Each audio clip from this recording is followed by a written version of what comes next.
Welcome to Toolcraft TV.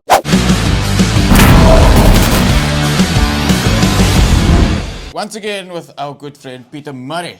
How you doing, guys? Hope you're well. Peter Murray made. And what is Peter Murray going to make today? So today we're going to be working with a cutting board and we're doing some router work on this cutting board. So we're going to be rounding some edges. We might put a little bit of a finger grip at the bottom, making space because it's quite a chunky boy.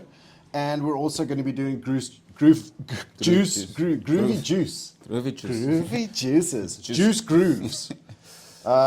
We'll fix that up in the edit, I'm sure.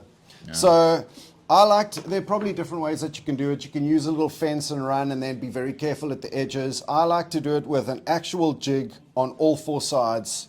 I've got a couple of pieces I had MDF lying around and this will work. So you've got a couple of strips, which is going to be the bottom section, and then a slightly thicker strip, which is going to be able to accept a screw, and it's going to be four that do that. And this is basically just the spacer between the edge of your cutting board over there that bumps up against it and the edge of your router. We're using a trim router for that, and that's going to bump up against there, giving us the right distance from the edge of our cutting board, and we're going to run along that. And that's basically how we're going to do it. We're going to do four of these. I'm just checking now. So we've got a little, is it a cove bit? It's like a roundy juice groovy bit. Yeah, let's just call it a juice groove bit. A juice groove bit is the technical term now. So I'm just using this scrap, which is kind of a similar thickness to the board. Doesn't make a difference. We're just checking distance from the edge of the actual board, bearing in mind that we want to leave some space for either a roundover or a chamfer or whatever for the edge of the board. What we're doing for our juice groove, we've got a trim router. We've got this Makita one that pretty much has a round base, which is great for this because it behaves nicely on your corners. So I'm just kind of lining up more or less where I want that to be. And then I'll take this section, which is our fence, and I'll push that up to the edge of the router base. Then I can mark where I want that to be, make sure that everything is parallel, because at the moment it's not parallel. It'll be like that. I'll do that properly. And then this guy gets screwed on and glued into place, and we repeat the same step for everything so that the distance to the edge on all of them is going to be like that, and our juice groove is going to be the same distance to the edge of the board on everything. Yeah, we'll get going on measuring, marking, pre-drilling, screwing, and making.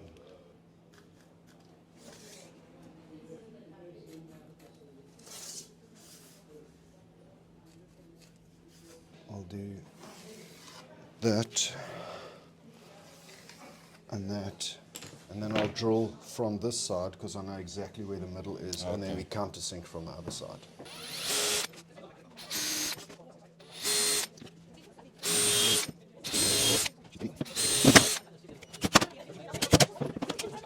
Okay, so what we've done is we've made these little fence sections that we did earlier. We've got four of them. I always do them oversized because you never really know. They can be used in the future.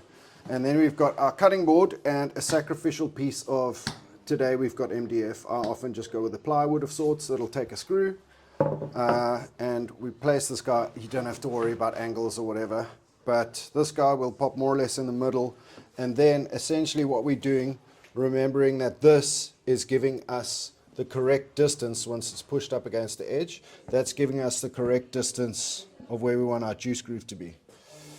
And then we pretty much just work our way around, bearing in mind that each corner is going to be met like that. So we'll move our way around it like this, butt them up against each other until they're all flush with the edge of the board and touching each other. So that's kind of the shape. So we've got a fence all the way around to run on. Don't worry about the little gaps that we've got over here because that stuff's essentially not going to interrupt the movement of the base of the router.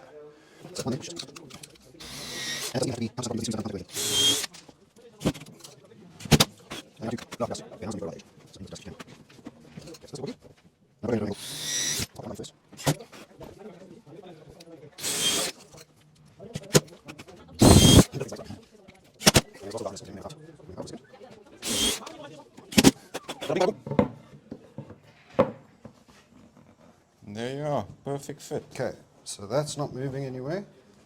So with a cordless router, first you unlock, and then it goes in. Ah, So safety because it's locked. So if it's in your toolbox, it has to first go one and the other. Childproof. So that yeah. nice. Unlock, on, off. While the light is still on, it's unlocked. Right. When we lock it, lights off. Okay, so what I like to do with this, for example, is that I'll kind of sneak up on the final depth. So I'll eyeball it. Now that doesn't look very deep to me. That's like maybe 3 or 4 mil deep, and there's no like, oh, it has to be this deep. You can kind of eyeball it. I mean, that doesn't look like it's going to be very deep. When we put it in the wood, you're going to be like, okay, that actually doesn't look too bad.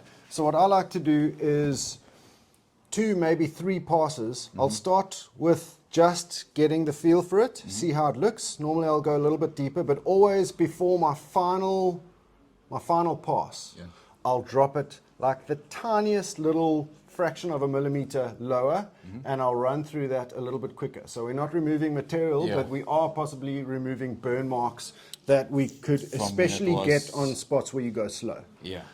So the last one, you can maybe slow it down a little bit and just take away like a 1/4 of a mil all the way around, just for like a clean look. Because when you're hovering on the edge and you're worrying about alignment, you can burn an edge, especially when you're doing things like maple or even beech or something like that.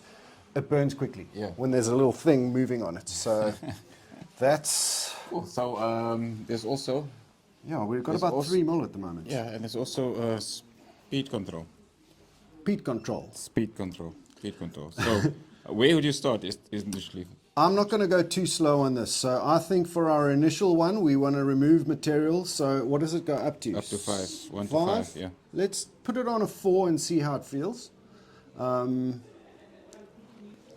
Because that's another thing. A lot of the time, especially when you're doing grooves and things like that, we're not cutting a flush edge. We're taking a groove out of it. So if the thing's moving super, super fast, and you're going slow around sections where you're not necessarily that confident, or you're being careful so that you're accurate, the amount of times this thing actually turns in one spot is like going to be in the hundreds, which is why we get burned. So I'm excited. I haven't used this tool before. That's fun. Another thing to know as well, which, I mean, even sometimes I have to stop and remind myself, thinking about when you're using a router up against a fence, basically in the direction that you're going, you keep the fence on the left, because our cutting edge is on that side, so it's going to be turning, like facing down, turning righty-tighty, and what you want to do is you want that cutting edge to pull you into the fence and remove material going forward. If you had to start going backwards, it's going to want to run away that way. That's why this is a nervy part, because no matter how careful you are, if you end up going the wrong way, it's going to try and run away from the fence. Having said that, I like to start somewhere around here. I kind of register against the fence, and then I kind of almost plunge and drop it in, and then start moving forward. Okay, so safety off, and we're on.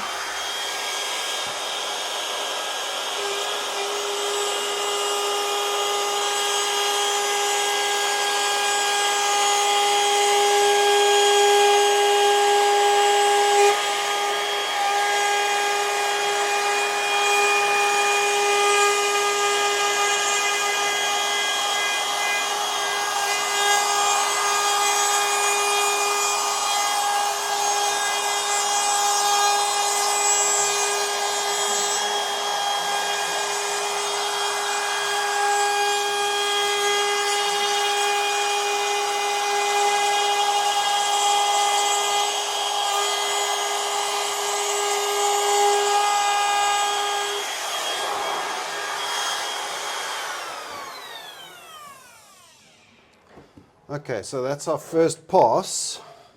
Just clear some of the debris. So remember I said at the beginning, before we started, I was like, it only looks like 3 mil. Is that deep enough? Honestly, I don't go a hell of a lot deeper than this. I'll do one cleanup pass.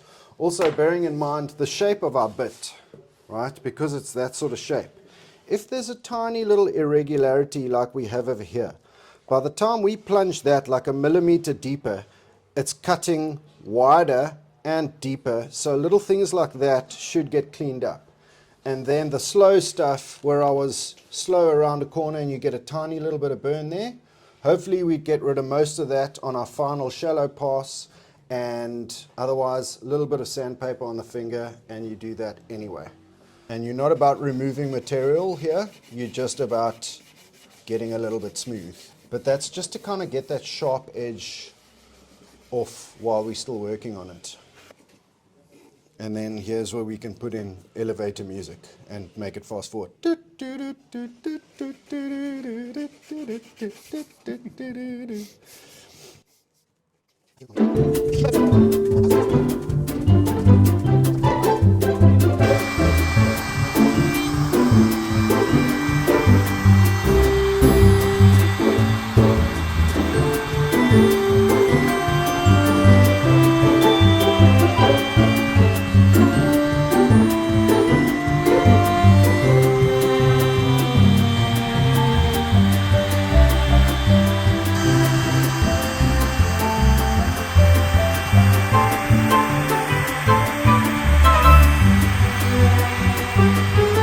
We're doing this little guy that way. Yeah, that's how you influence. Okay. But then, oh right. You're influencing around. Oh, people are like, look how hairy the dude's hands are. So basically we're going to be using this just as a finger groove. Hey guys! That's how you influence. So that's going in for a finger groove. What we've also done over here, just as a start and a stopping point, we've literally just clamped a scrap piece on that side and that side, so that the base of our router will have a start and a stopping point without going all the way off the edge.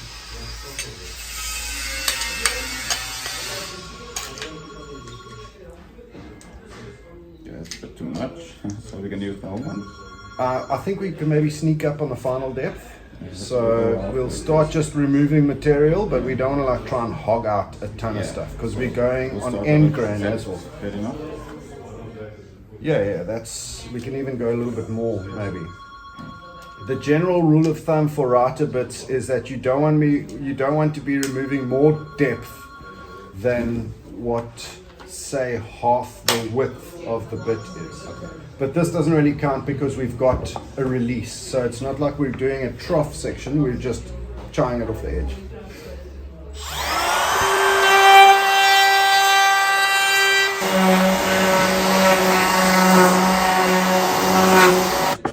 We've got a moody stump that we're going to be raising the grain with now, so we're going to wet it, and that's going to raise the grain so that when we sand this afterwards, everything's going to come out nice and smooth. This also gives us a good view of what our board might look like when it's been oiled.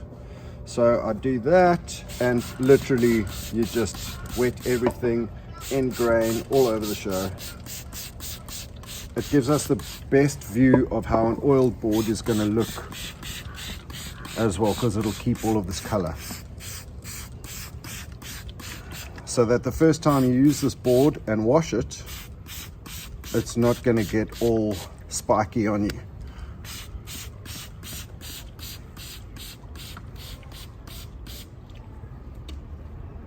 And that's basically it. We'll leave it for a while, and it's going to be a smooth version of that. So we can see how the purple heart's going to pop. Now the grain is raised, just going to give it a quick hand sand and then apply the mineral oil. Correct. I normally just use a little bit of hand sanding. Now we're going in the direction of the grain, just to knock down some of those spiky bits. And this one, actually, the grain didn't really rise up all that much. So it's just getting it smooth to the touch and knocking down. You can already feel that. Oh wow. It's getting smoother. So my final sanding is always in the direction of the grain if I can. Obviously, when we're doing these little guys, we kind of can't. Yeah. But there's still a couple of high spots there where the fibers have stuck up. And this is a 240 grit. 240 grit. What do we call this one with the holes? Brunette. That, yes. And we're just getting into the grooves a little bit.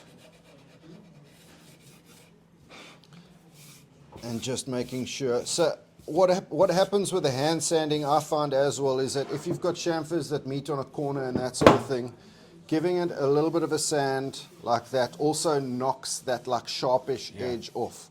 It'll still create that chamfer shadow line, but it just doesn't have that like sharp angular thing when you're handling it, because this is going to be a tool for the kitchen more than anything else. Sure. And of course, your fingers are going to go has to be nice and Exactly. So especially on the corners where the chamfers meet or whatever, there's always a sharp little thing, and literally you just knock that off a little bit. You don't have to go crazy. Like I said, end grain, we do have to go, just to give it a little bit of a better feeling in the hands. What I normally do, I do a little bit of a pour, which gives you a sneak peek at what stuff's going to look like. Use a clean cloth and start spreading it around. wow. You'll kind of be able to tell how thirsty the wood is by how much it absorbs. But already you can see, like, that's kind of reaching the color that she's going to be forever. I thought pretty. Yeah. And how long does it normally take to get dry? So what I normally do is I go semi-liberal on the first coat, and it kind of absorbs what it needs to, and then a clean cloth to wipe off any excess. Honestly, what I've started doing lately is just go liberal, and then I leave it on like 4 little, what do you call those little things that you can put on the corners? Cookies, yeah. Bench Cookies. Yeah, bench cookies. I basically have 4 little triangles that I cut out of wood, and it sits on that underneath an old, an old piece of cloth or something. And I just leave it overnight, and then the next day it's absorbed what it needs to. I'll give it a little wipe with a clean cloth, and then you're good to go. A little bit of extra care on the end grain that we can hit. That takes a lot. Yeah, that'll absorb a bit, and then you can smash that one. Shall I pour on for you? Sure. And watch how some grain pops. Whoa!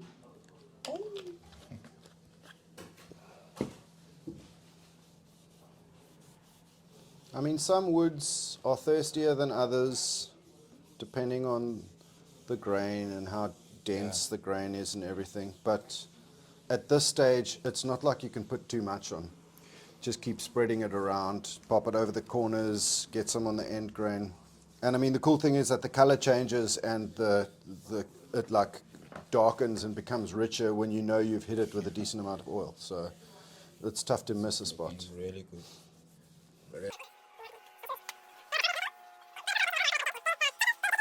Like I said, a lot of the time I would leave it a little bit longer to absorb, but I mean, it's kind of taken the oil that it's going to take, and if we need to reapply in the morning, easy enough.